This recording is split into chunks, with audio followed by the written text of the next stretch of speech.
यमुनाष्टकम्। कृपापारावारां तपनतनयां तापशमनं मुरारिप्रेयस्यां भवभयदवां भक्तवरदां विपज्ज्वालोन्मुक्तां श्रियमपि सुखाप्तेः परिदिनं सदा धीरो नूनं भजति यमुनां नित्यफलदां मधुवनचारिणि भास्करवाहिनि जाह्नवी संगिनि सिन्धुसुते मधुरिपुभूषिणि माधवतोषिणि गोकुलभीतिविनाशकृते जगदघमोचनि मानसदायिनि केशवकेळिनि दानगते जय यमुने जय भीतिनिवारिणि सङ्कटनाशनि पावय माम्।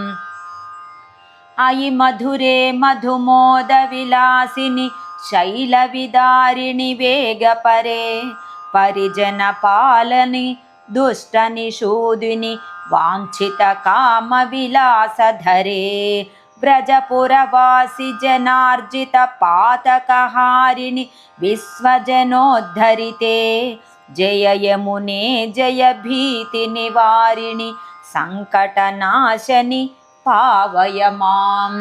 अतिविपदम्बुधिमग्नजनं भवतापशताकुलमानसकं गतिमतिहीनमशेषभयाकुलमागत पादसरोजयुगं ऋणभयभीतमनिष्कृति पातककोटिशतायुतपुञ्जतरं जय यमुने जय भीतिनिवारिणि सङ्कटनाशनि पावय माम्।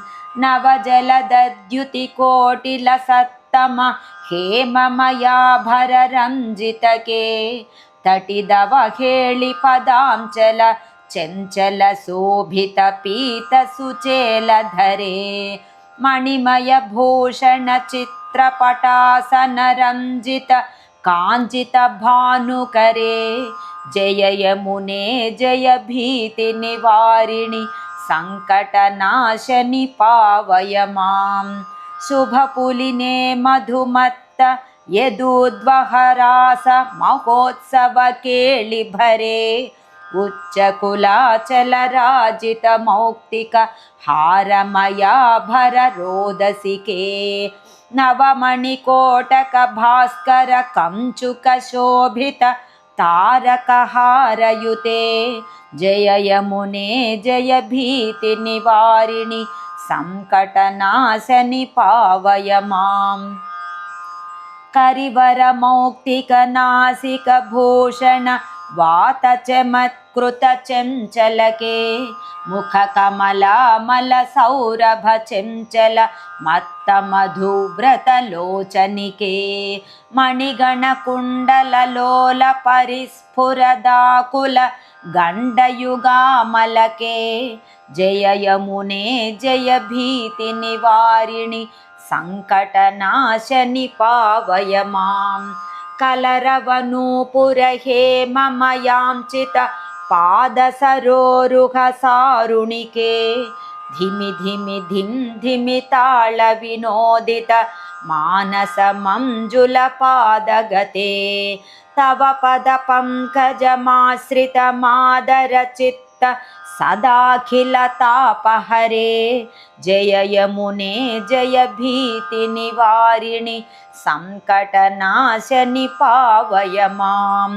भवोत्तापाम्भोदौ निपतितजनो दुर्गतियुतो यदि स्तौति प्रातः प्रतिदिनमनन्याश्रयतया हयाहेशैः कामं करकुसुमपुञ्जैरविसुतां सदा भोक्ता भोगान् मरणसमये याति हरिताम्। श्रीमदादिशङ्कराचार्य विरचित यमुनाष्टकम्।